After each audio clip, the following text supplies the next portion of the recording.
Saudara, saya baru saja tiba di Gedung Merah Putih KPK. Saya akan berbincang dan berdialog secara khusus dengan Ketua KPK, Setio Budianto. Saya akan menanyakan sejumlah hal. Pertama adalah terkait dengan perkembangan kasus penyidikan yang menyeret Sekjen PDI Perjuangan, Hasto Kristianto. Juga saya akan menanyakan kepada Ketua KPK terkait dengan pernyataan Ketua Umum PDI Perjuangan, Megawati Soekarno Putri, yang menyebut akan turun tangan dan mendatangi KPK jika Hasto Kristianto ditangkap. Ikuti saya, saudara.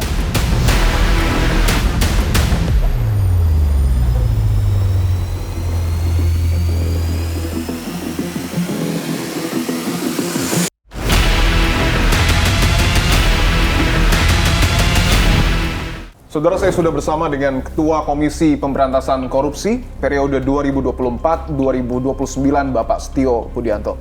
Pak Setio, terima kasih banyak untuk waktunya, Pak. Sama-sama, Mas Dibus. Pak Setio, saya ingin langsung tanyakan. Yang terbaru, tersangka Hasto Kristianto sudah menyampaikan komentarnya, Pak, terkait dengan penetapan dirinya sebagai tersangka. Dia menyebut menghormati keputusan KPK terkait penetapannya sebagai tersangka.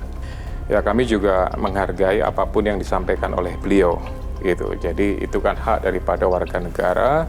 Apapun yang disampaikan, ya prinsipnya penegakan hukum yang kami jalankan ya pastinya tidak terpengaruh dengan apakah itu individu, kemudian kelompok dan lain-lain.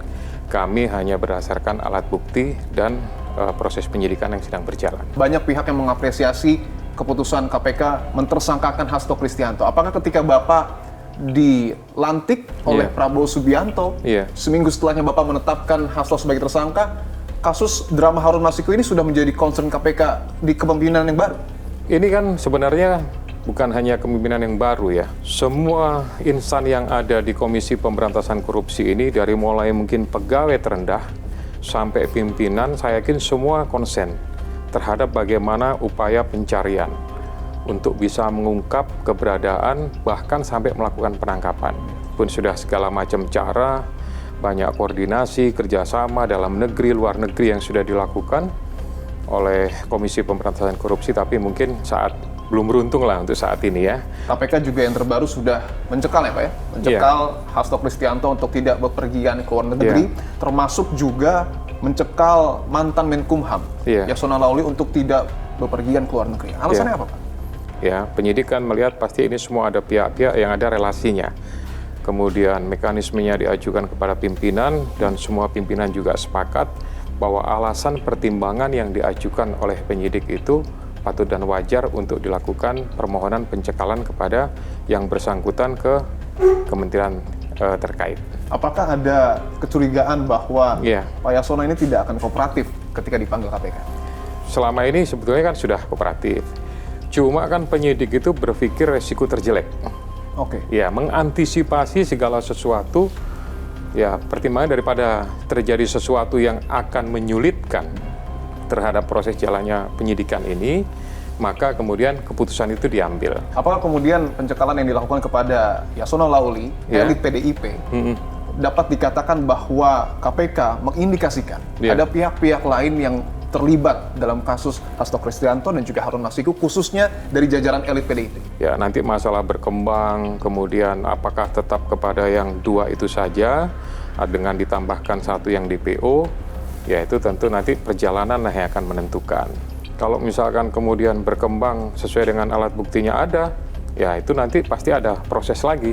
Kalau ada yang mengatakan bahwa KPK saat ini tengah memburu partai banteng, tanggapan Anda, Pak?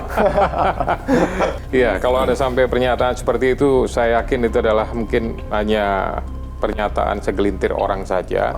Selain dibanjiri dengan apresiasi, Pak, tetapi KPK juga saat ini menghadapi tudingan politisasi. Yang paling kencang tentu berhembus dari Partai Demokrasi Indonesia Perjuangan. Ada tim hukum yang kemudian menyebutkan bahwa KPK tidak memiliki bukti baru. Prosesnya ini kan bukan baru kemarin.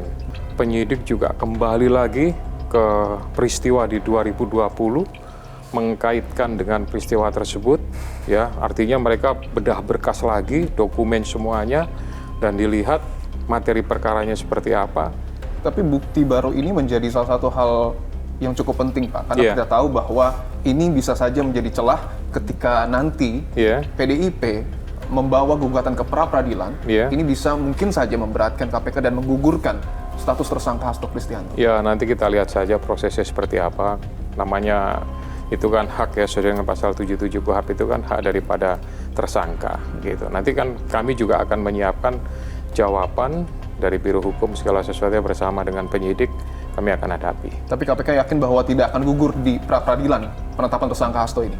Ya, mudah-mudahan harapan kami seperti itu. Dengan alat bukti yang kami tampilkan, ya mudah-mudahan hakim atau siapapun menyatakan bahwa penetapan tersangka tersebut adalah sesuai dengan alat bukti yang ada. Ada pernyataan menarik, Pak, bahwa penetapan tersangka Hasto Kristianto ini sebenarnya sudah diusulkan pada tahun 2020, tetapi ditolak oleh Ketua KPK saat itu, Pak Firly. Betul demikian, Pak? Ya, jadi kalau itu kan saya ada masa saya masuk itu sekitar di bulan Mei ya, gitu. Jadi proses pemberkasan saya tidak mencampuri saat itu, saya belum direktur penyidikan. Kalau dari sisi saat ini, justru ada alat bukti baru ya yang berhasil dilakukan penyitaan dan juga beberapa pemeriksaan itu yang kemudian membuat perkara ini semakin terang. Memperkuat. Iya, memperkuat. Gitu. Hasto dijerat dengan pasal terkait dengan suap dan juga permintaan penyidikan. Bisa diberitahukan, Pak, bukti barunya apa? Ya, Mas Dibu, kalau masalah bukti barunya, sebenarnya sebagian besar kan sudah saya jelaskan pada saat rilis ya. Sudah saya sampaikan urut-urutannya semuanya sudah detail gitu ya. Tapi kalau secara spesifik pastinya ya nanti kita sama-sama tunggu di proses pemeriksaan di persidangan. Oke. Karena yang menarik juga Hasto Kristianto menyebut penetapan dia sebagai tersangka adalah konsekuensi dari sikap kritisnya untuk kemudian menjaga marwah demokrasi khususnya pada periode kepemimpinan presiden sebelumnya, Joko Widodo. Ya, menurut saya itu sah-sah saja kalau beliau menyampaikan seperti itu ya. Sekali lagi kembali kepada itu hak asasi beliau. Tapi kalau kami melihatnya ini adalah murni penegakan hukum. Gitu. Pelaksanaannya, prosesnya, kemudian perjalanannya, semuanya ini sudah menurut saya sudah cukup lama.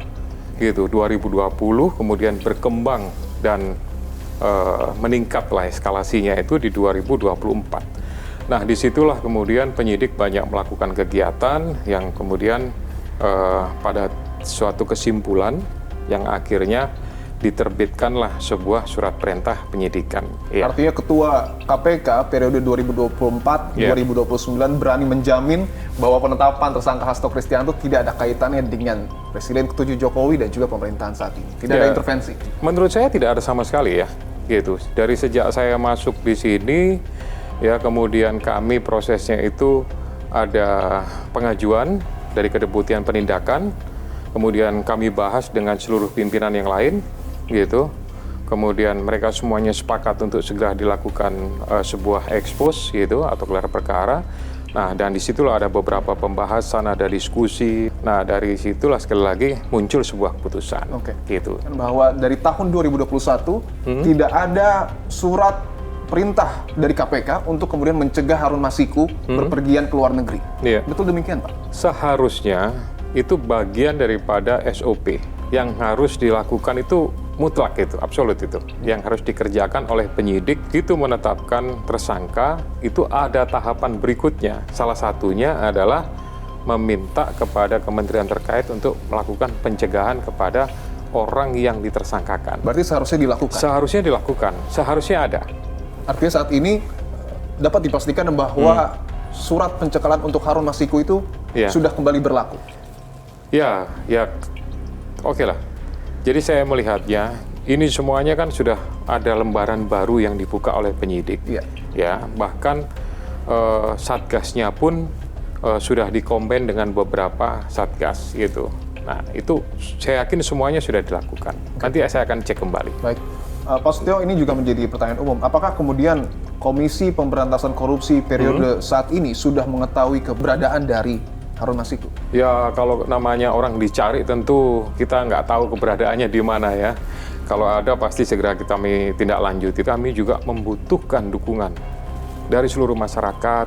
Karena begini, Pak, ketika KPK menetapkan Hasto Kristianto sebagai tersangka, Hasto kita tahu bahwa merupakan sekjen PDI Perjuangan, partai yang kemudian berkuasa 2 periode. Dan Bapak bisa melakukan penetapan tersangka hanya dalam waktu 1 minggu setelah Bapak dilantik.